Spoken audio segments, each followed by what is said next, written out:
और जवानों के परिवार के लोग भी शामिल थे। साथ ही हमारे वर्तमान सेना के सर्विंग ऑफिशियल और जवान भी शामिल थे। उन सबको मैंने संबोधित किया। संबोधन में मैंने इसका भी जिक्र किया कि कैसे लंबे समय तक धरती का स्वर्ग कहे जाने वाले जम्मू कश्मीर को अंधेरे में रखा गया। फलस्वरूप यहां आतंकवाद जैसी अनेक समस्याएं पनपी, यहां उग्रवाद पनपा, देश के माथे पर इतना खून बहाया गया जिसके धब्बे हमें आज भी जहां तहां दिखाई दे जाते हैं। साथियों, इन सब के पीछे यदि कारण देखा जाए तो अनेक कारणों के साथ यहां पर बुनियादी सुविधाओं का अभाव यह प्रमुख था। यहां पर लगभग 7 दशकों तक विकास की वह स्थिति नहीं आ पाई जो देश के बाकी हिस्सों में आ गई थी। बुनियादी सुविधाओं का विकास नहीं तो शिक्षा नहीं, स्वास्थ्य नहीं, उद्योग धंधे और रोजगार के अवसर नहीं, और साथ ही साथ समृद्धि भी नहीं।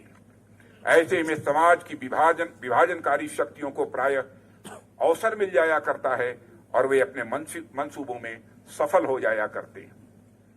साथियों, दशकों तक यहाँ के नागरिकों, खासकर बच्चों, महिलाओं और युवाओं की जिंदगी के साथ खिलवाड़ किया गया। उन्हें शिक्षा और रोजगार के मौके उपलब्ध नहीं कराए गए।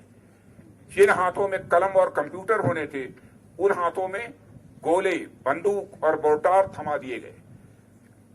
स्टडीज बतलाती हैं, एक अध्ययन बताता है कि इंटरनल डिस्टर्बेंसेस के चलते पास्ट में जम्मू कश्मीर ने फॉरेन और डोमेस्टिक टूरिस्ट के अराइवल में अच्छी खासी गिरावट भी देखी है। जाहिर है इसका नतीजा केवल जम्मू कश्मीर ही नहीं बल्कि लद्दाख और पूरे राष्ट्र को भी भुगतना पड़ा है। इस इलाके में देश भर से जाने कितने जवानों की जानें भी गई हैं, जाने कितने घर उजड़े हैं, जम्मू और कश्मीर और लद्दाख के अंदर भी और साथ ही साथ बाहर भी।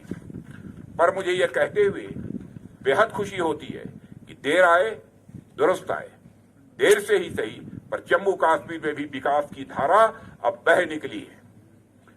सरकार के अथक प्रयासों से इस इलाके में उम्मीदों की एक नई सुबह हुई है।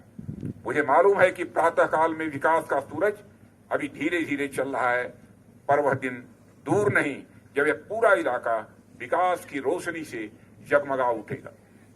कनेक्टिविटी की सुविधा से इस इलाके समेत देश के बाकी दूरस्थ इलाके भी शेष भारत से और मजबूती के साथ जुड़ेंगे और राष्ट्र को प्रगति के पथ पर अग्रसर करने में अपनी महत्वपूर्ण भूमिका वे निभाएंगे। इन सब में बीआरओ का भी बड़ा अहम योगदान होगा, ऐसा मेरा विश्वास है। साथियों, देश हर दिन बीआरओ की नई उपलब्धियों के बारे में सुन रहा है। यह बीआरओ के कर्मियों के डेडिकेशन यानी समर्पण, कमिटमेंट और लेफ्टिनेंट जनरल राजीव चौधरी डीजीपीआर के दूरदर्शी व कुशल नेतृत्व के द्वारा ही यह संभव हो सका है। लेफ्टिनेंट जनरल चौधरी देखन में छोटे लगे घाव करें गंभीर वाली कहावत वो चरितार्थ करते हैं। यानी जब से अपने बीआरओ का कार्य संभाला है, मैं देख यह स्वतः आपकी निष्ठा, समर्पण और कर्तव्य परायणता का यह प्रमाण है। इसके लिए आप सराहना के पात्र हैं।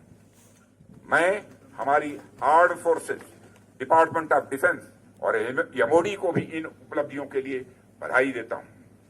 मैं आप सभी से सदैव नव निर्माण में रत रहने का आह्वान करता हूं। हम सभी हमेशा कुछ नया करते रहें और राष्ट्र को नई ऊंचाइयों पर ले जाएं, यह हमारा उद्देश्य होना चाहिए। अंत में ज्यादा कुछ न कहते हुए मैं एक बार फिर आप सभी को के सम्मिलित प्रयासों की यहां मैं सराहना करता हूं और मैं इन इंफ्रास्ट्रक्चर प्रोजेक्ट्स के उद्घाटन के अवसर पर आप सभी और समस्त देशवासियों को बधाई देते हुए अपना निवेदन यहीं समाप्त करता हूं। आप सबको बहुत बहुत धन्यवाद।